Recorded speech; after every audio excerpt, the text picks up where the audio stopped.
Hey, what's going on, everybody? It is 12 a.m. on, well, technically Saturday morning. I think this is April the 25th. Normally I come on here May there and May there and as Bobby Dirkens, and really haven't done any videos as myself on the Bobby Dirkens channel because, I mean, it's just, it's Bobby Dirkens channel, but I got a text just a second ago that one of my favorite comedians, one of my probably one of the most influential comedy acts of all times just died, and I didn't know it, and it's really bothering me. Seeing some people join us. Thanks everybody for joining in and saying what's up. I don't even know if I'll keep this video up. I might delete it. I'm not just saying that to be cliche. I might delete it. But one of my favorite comedians acts. This was before Larry the Cable Guy. You know, Larry. Obviously, Larry the Cable Guy. He's not real. You know, the guy. He has the accent and everything when he doesn't talk anything like Larry the Cable Guy. But one of the very first ones to act like this was back in the 70s. There was a country quartet named the Statler Brothers. Now, between you and I was not a big Statler Brothers fan. So if I said, "Oh man, I know every song that Statler Brothers do," I would be lying. But growing up, my dad used to play comedy albums by Roadhog. It was Lester, Roadhog, Moran, and the Cadillac Cowboys, and it was the Statler Brothers, and they had an alternate personality, which I can definitely understand, and I get it and appreciate.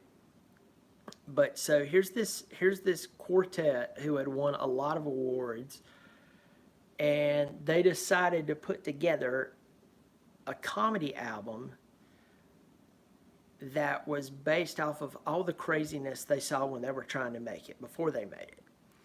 And they came up with Lester Roadhog Moran. So they go back to Nashville. They're flying back. They came up with the idea when they were on a plane coming back from Europe.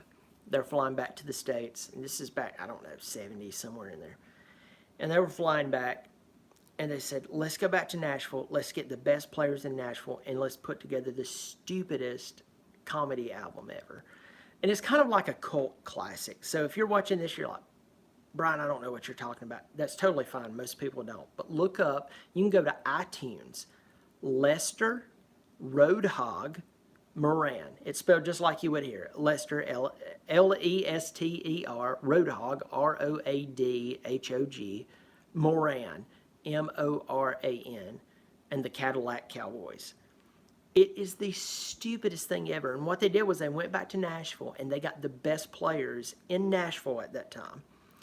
And they said, "We want you to play horrible, but like you've been doing it for 30 years. And it was amazing. They won comedy awards for this. A lot of people still don't know about it, but it was just incredible. And tonight I got a text that in real life his name was Harold Reed. He was the bass singer for the Statler Brothers. But he was Lester Roadhog Moran. Absolutely hilarious. God, I could piss my pants. Just, I mean, I've been sitting here listening to it. I listen to it from time to time. And I got a text message from a friend of mine who knows him, and said he passed away tonight. He was 80 years old. So, I mean, he lived a full life. And so, anyway, this might only get 5 views. It really doesn't matter. One of the funniest things I've ever heard in my life was Lester Roadhog Moran. The entire album. Go to iTunes, pull up Lester Roadhog Moran and the Cadillac Cowboys. You will piss your pants. It's brilliance. And the thing about it was, none of it was like dirty. You could play it in front of your kids, and it'd be totally fine. Brilliance, pure brilliance. But tonight, the world doesn't know it, but we lost a comedy legend. Brilliance, pure brilliance is gone. So I pull a lot of inspiration from Roadhog. I can't say enough about how funny it was, the irony, the stupidity, the a downright absolutely, that was just so dumb that it's funny, you know? And nobody will probably ever see this that's in his family, but Roadhog, you were the greatest of all time. You will be missed because I've seen a lot of comedy acts, nothing like you, and I was raised on you. So Harold Reed, to you and your family, I hope you rest in peace. I hope you meet your Savior. I know that you did, but what you did and the hilariousness that was Roadhog will always be appreciated by me and my children, and for that, you are the greatest ever. So everybody go to iTunes tonight, look up Lester Roadhog Moran and the Cadillac Cowboys, and give it some time. It will be some of the funniest, stupidest, dumbest stuff you've ever heard in your life. You'll find yourself, even if you don't want to, laughing. So rest in peace. You are the greatest of all time. And yeah, you'll be missed. Later. Y'all be good.